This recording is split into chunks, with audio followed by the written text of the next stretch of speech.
The Galactic Council's emergency session was called to order at 0347 Universal Time, with representatives from 47 different species materializing in their environmental pods around the crystalline amphitheater.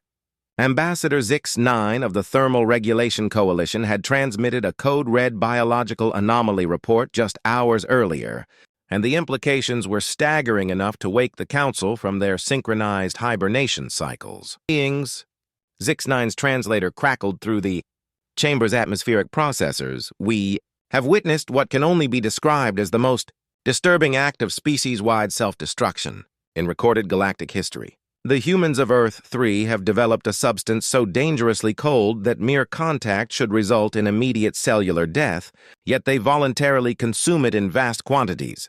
The chamber erupted in gaseous exchanges of shock and horror. Representative Glorbex of the Silicon-based collective extended 3 of her metallic appendages in distress. Surely you don't mean they're ingesting frozen matter below the cellular survival threshold. Worse, Zix-9 replied, his bioluminescent patches pulsing with anxiety. They call it ice cream, and preliminary observations suggest they derive pleasure from this cryogenic self-harm. We have documented cases of humans standing in organized queues, exchanging their monetary units for the privilege of consuming these frozen toxins. Dr. Helix Thornberg, xenobiologist and completely unaware that 47 alien species were currently debating her fate, was having what she considered a perfectly normal Tuesday afternoon. She'd just finished a grueling 6-hour session analyzing soil samples from Mars when her colleague Jake suggested they grab ice cream from the new gelato shop downtown. I'm thinking chocolate chip cookie dough, she mused, studying the display case with the same scientific intensity she applied to extraterrestrial minerals. Though that salted caramel looks promising, Dr. Thornberg didn't know was that her every move was being monitored by the Zephyrian observation probe disguised as a nearby fire hydrant.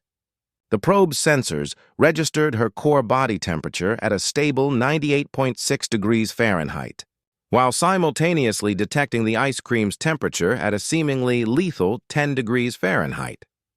This is Observer Unit 7734, the probe transmitted to the orbiting research vessel. Subject appears to be approaching the frozen death substance with clear intent to consume. Vital signs remain stable, suggesting either remarkable physiological adaptation or severe psychological conditioning to ignore survival instincts.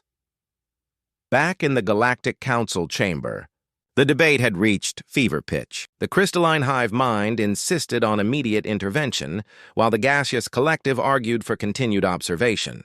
Ambassador Zix-9 had compiled what he believed to be irrefutable evidence of humanity's dangerous obsession.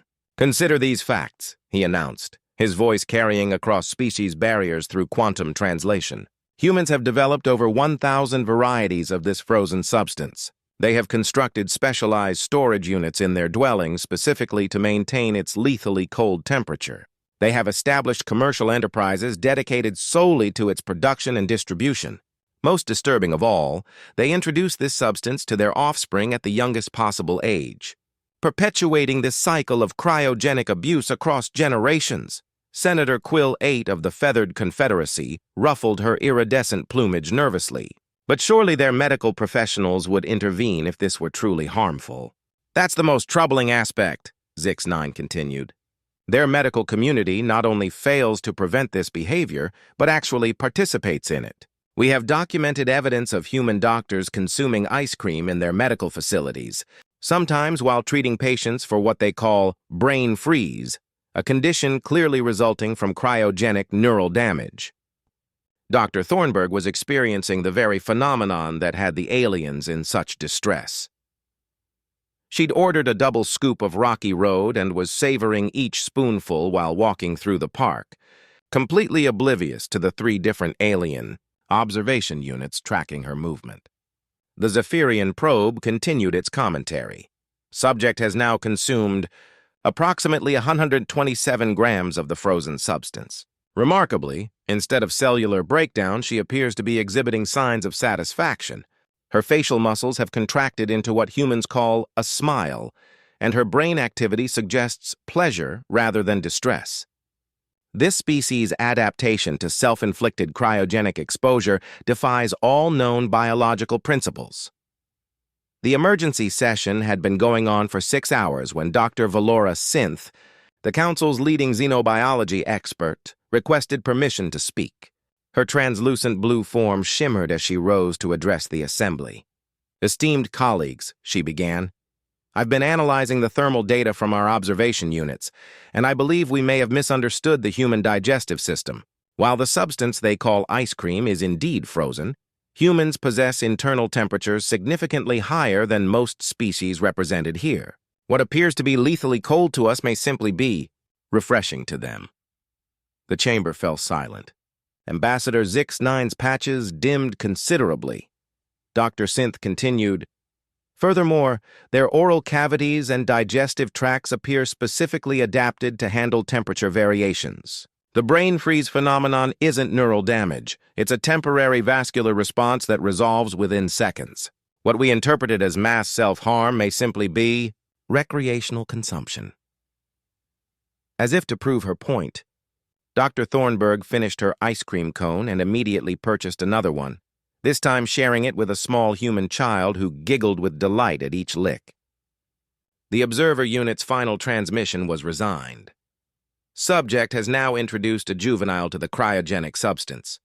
However, instead of distress, both subjects appear to be experiencing elevated mood levels, requesting immediate reassessment of threat classification. Weeks later, the Galactic Council issued a formal apology to Earth.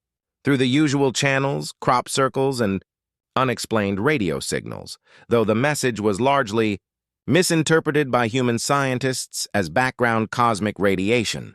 The incident became known in alien circles as the Great Ice Cream Misunderstanding of 2387 and led to significant reforms in xenobiological assessment protocols. Ambassador Zix-9 was reassigned to a desk job monitoring species that photosynthesized, which the Council deemed significantly less likely to engage in apparently self-destructive behaviors. However, his confidence was shaken again 3 months later when he discovered that humans also voluntarily consumed a beverage so hot it produced steam, but that's another story entirely. Dr. Thornberg continued her research into Martian geology, never knowing that she had single-handedly prevented an interstellar diplomatic incident simply by enjoying a perfectly normal ice cream cone on a Tuesday afternoon.